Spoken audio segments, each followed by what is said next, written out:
Shabbat Shalom.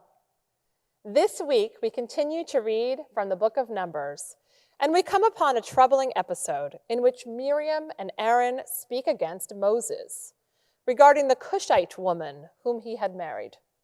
We read, "He married a Cushite woman." They said, "Has God spoken only through Moses? Has God not spoken through us as well?"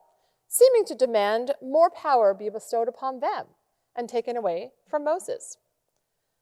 Why were they so angry that Moses had married a Cushite woman? Cush was a region known as Nubia, which is south of Ethiopia or present-day Sudan. So in other words, Moses had married a dark-skinned woman. Here we are in the book of Numbers, named so for the long account of the census as the Israelites take account of themselves, so that they would know what numbers they could count on as they travel to the promised land and face challenges. And on the heels of this, we find Miriam and Aaron looking to count out the wife of Moses, no less. To them, she didn't count. She couldn't count as one of them. But God soundly rejects this bias against the Cushite woman. We read that God called Moses, Aaron, and Miriam. "Come out, you three, to the tent of meeting." So the three of them went out. God came down in a pillar of cloud, stopped at the entrance of the tent, and God called out, "Aaron and Miriam." The two of them came forward. God was incensed with them, and Miriam was stricken with snow-white scales on her skin. In a poetic turn, Miriam is cursed with a skin disease that turned her skin white with illness. The message is clear. We are all equal before God, regardless of the color of our skin. As God's children, not one of us counts more than another. And yet, the United States Census Bureau has disproportionately undercounted the Black population throughout the decades. The 2010 census undercounted the African American population by more than 800,000. And there is speculation that our current 2020 census will have an even greater number of African Americans undercounted. And undercounting has serious repercussions in the form of less dollars in federal funds to local communities for schools, roads, and other public services. And looking at censuses taken of the Jewish community, we find that there is a large discrepancy between the reports of how many Jews of color there are in America.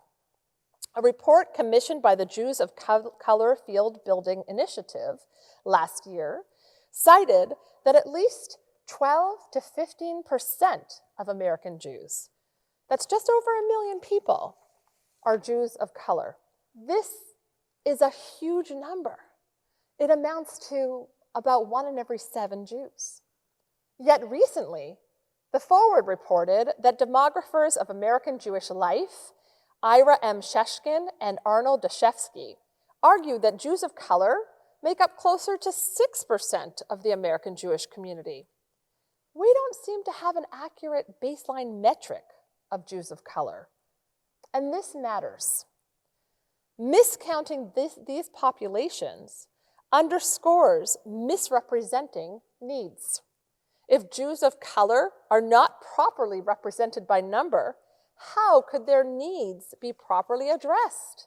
If we don't count them fully, how can they count fully within our communities? How can they be embraced, welcomed, and an integral part of the whole? So why is there this discrepancy? I can't help but think the answer is wrapped up in racial bias. Let me ask you a question. What does a Jew look like? What is the first thing that comes to your mind? Until we hold the image of people of color along with the stereotypical white-skinned Ashkenazi Jew, we too are perpetrators of the continual marginalization of Jews of color. And this underrepresentation of Jews of color parallels the marginalization of Blacks and people of color in broad American society. Racial bias is woven into the fabric of our culture.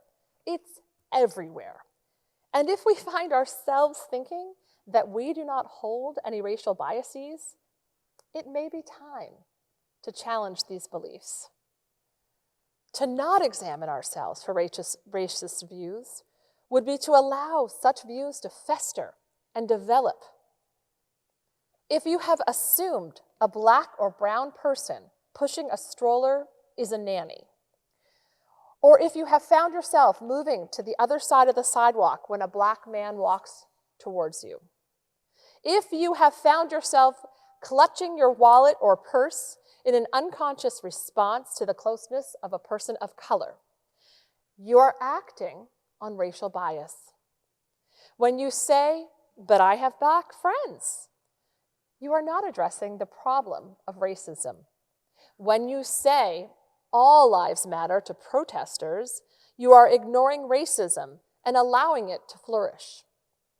We need to start with ourselves, to recognize our own racial biases. Often we hold these without even knowing it. We need to challenge ourselves and to start the work of change. Other people's lives depend on it, and our own lives depend on it, because there is no us and them. They are us. That is the point. So how do we begin to fight racial bias within? With the help of our social justice groups here at Stephen Wise Free Synagogue, we are in the process of developing ways to join together in this work.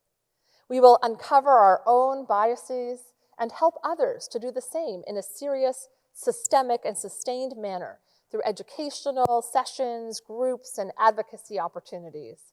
We will explore how our own minds operate and the real-world implications of implicit bias, as well as ways to guard against bias. Look for more information about this in the coming weeks and months. In the words of the great Martin Luther King Jr., "Injustice anywhere is a threat to justice everywhere." We are caught in an inescapable network of mutuality, tied in a single garment of destiny. We all count.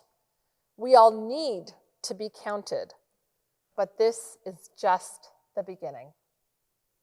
Let's get to work. Shabbat Shalom.